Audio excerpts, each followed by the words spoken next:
সিরিয়ার president Bashar আল আসাদ দেশ থেকে পালিয়েছেন একথা জানিয়েছে দেশটির বিদ্রোহীরা। ঘোষণা দিয়েছে সিরিয়া এখন মুক্ত। আজ রোববার এক বিবৃতিতে বিদ্রোহী গোষ্ঠী হায়াত তাহরির আল শাম জানায়, আমরা দামেস্ককে জালিম বাশার আল আসাদের হাত থেকে মুক্ত ঘোষণা করছি। এর আগে বিবিসির খবরে বলা হয়, বাশার আল আসাদ সিরিয়ার রাজধানী দামেস্ক ছেড়েছে। 2 যুগেরও বেশি সময় ধরে দেশটির শাসক ছিলেন বাশার, তবে তার গন্তব্য এখনো জানা যায়নি। বিদ্রোহীরা জানিয়েছেন, তারা বিনা বাধায় রাজধানীতে প্রবেশ করেছেন। সরকারের সেনাবাহিনীর কাছ থেকে কোনো ধরনের প্রতিরোধের মুখে পড়তে হয়নি তাদেরকে। বিদ্রোহীরা আরও বলেন, আমরা সিরিয়ার মানুষদের একটি সুসংবাদ জানিয়ে উদযাপনে মেতে উঠতে চাই।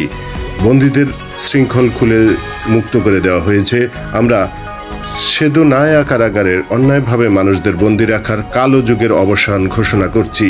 দামেস্কের শহরতলিতে অবস্থিত সেদোনায়া কারাগারে আসাদের সরকার হাজারো মানুষকে বন্দী রেখেছিল। কয়েক ঘন্টা আগেই বিদ্রোহীরা ঘোষণা দেয়, তারা গুরুত্বপূর্ণ শহর হোমসের দখল নিয়েছে।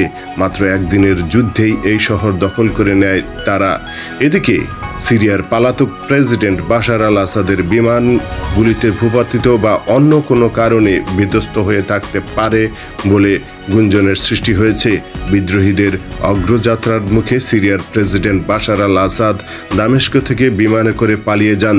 তিনি কোথায় গেছেন তা এখন পর্যন্ত জানা যায়নি। Golam Rabbani tuple, Voyager multimedia.